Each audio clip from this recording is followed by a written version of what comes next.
Welcome to the second mini-lecture for Understanding the Social World. In the last mini-lecture, you were introduced to the concept of the sociological imagination. In this mini-lecture, we will spend some time developing that concept. What does it mean to use your sociological imagination? How does it work? What does it require? To quote Dalton Conley, it requires a different way of seeing things. In the short video, A Successful Sociologist Makes the Familiar Strange, a pair of 3D glasses is used to represent this different way of seeing. This is a useful metaphor. If you think of your sociological imagination as a pair of glasses that you can put on to see things differently, then it becomes something you must remember to do, something you have to practice at first. Like anyone who wears glasses, when you first get them, you sometimes forget to put them on. It's only when you find yourself squinting to read something or trying to make out a fuzzy face on the television that you remember your glasses. Over time, wearing your glasses becomes habit. You carry them with you and put them on automatically when you know you'll need them. This is our aim for you, that you will carry your sociological imagination with you beyond this course and use it when you need to, wherever you go in life. In the textbook, Think Sociology, there is a hypothetical scenario about a fictional character, Sheila. The text walks you through her sad situation. Sheila lived in Adelaide's northern suburbs. She didn't really get to know her father, who had been convicted of armed robbery when she was 3 years old and had been in and out of prison ever since. Her mother had recently lost her job at a local car manufacturing plant, one of the main employers in the area, and since being made redundant, had struggled to find work. Her stepfather was a small-time drug dealer who had been subjecting Sheila to emotional and physical abuse since she turned 13, 2 years ago. Sheila told her mother about the abuse, but to no effect. The abuse continued. Sheila was falling behind at school, struggled to maintain her relationships with friends, and slowly withdrew from the world. The text then reveals the unfortunate outcome. Sheila committed suicide by taking an overdose of pills on the eve of her 15th birthday. By using a sociological imagination, putting on those glasses, we can look beyond the immediate matter of Sheila's fictional suicide as a failure to find solutions to her private troubles. In 2013 in Australia, there were approximately 5.6 suicides for every 100,000 young women aged between 15 and 19. This is an increase from the numbers in the text from 2010, which was 3.4 suicides for every 100,000 young women aged between 15 and 19.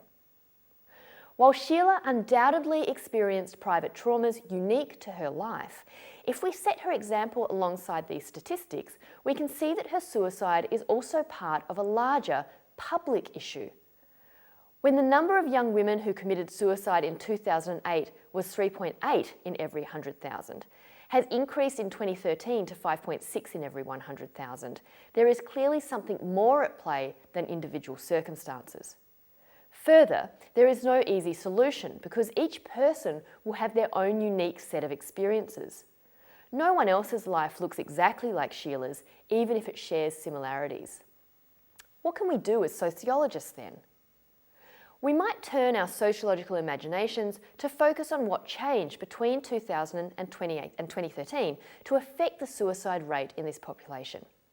We can carry out research on the support networks that were in place in 2008 and those that were in place in 2013 and see what is different. We can interview individuals who have experienced a loved one's suicide, though this requires an ethical framework for research and a gentle touch. We can consider where these deaths have occurred, what kinds of institutions these young women came in contact with, whether they had a network of social connections to draw upon. There are many aspects of these individual lives and their private troubles we can look at and, using our sociological imaginations, place them into the broader context of the public issue that concerns us. Now, put on your glasses, activate your sociological imagination, and think for a moment about your own life. Is there a private trouble you have confronted recently? Did you find yourself out of work? Were you confronted with another person's racism, sexism, or homophobia? Have you struggled with the way you look or feel or think? Are you having second thoughts about your future in sociology? The beauty of C. Wright Mill's sociological imagination is that you can now recognise that you are not alone in your troubles. Even if, after your second thoughts about completing a major in sociology, you decide to study medicine or engineering or art history instead, you will still have this sociological tool, your pair of glasses, to put on and see things differently wherever you go. Think now about that private trouble and put it in the context of the social. How is it also a public issue? We covered unemployment in the last mini lecture. What about personal image problems? How is self-esteem or concern about looks also a public issue? If we think about the extremes of personal image problems and the way they can be experienced, we might consider psychological conditions like anorexia, bulimia, and body dysmorphic disorder in the light of the social. Instead of focusing on mental states, as psychologists do, we take a step back and look at the society that produces the conditions for these kinds of relationships with our bodies. Eating disorders are so common that according to the National Eating Disorders Collaboration, most young people know at least one other young person who they think might have an eating disorder. 84.3% of respondents said they know one person who may have an eating disorder. 62.8% said they know up to 5 people who may have an eating disorder. A sociologist might approach this issue in a number of ways. We might consider whether we are just better at recognising these kinds of eating disorders now than we were in the past, and as a result, their prevalence isn't greater, it's just more visible. With recent and ongoing developments in healthcare, this is a reasonable explanation. It might not be all there is to it, however. Susan Bordeaux, in her book Unbearable Weight, suggests that the obsession in our contemporary culture with slim, tight and young bodies affect our individual psychologies. In a contemporary culture where images can be altered and spread with increasing ease and at incredible speed, it might well be that eating disorders are not just issues to be addressed by society through societal structures like mental health services, hospitals and schools, but they are also exacerbated by society. Perhaps even as we attempt to treat such issues in some domains of our social world, we add to the problem in others. The individual, the private, the psychological. For a sociologist, these are not separate from the collective, the public, and the sociological.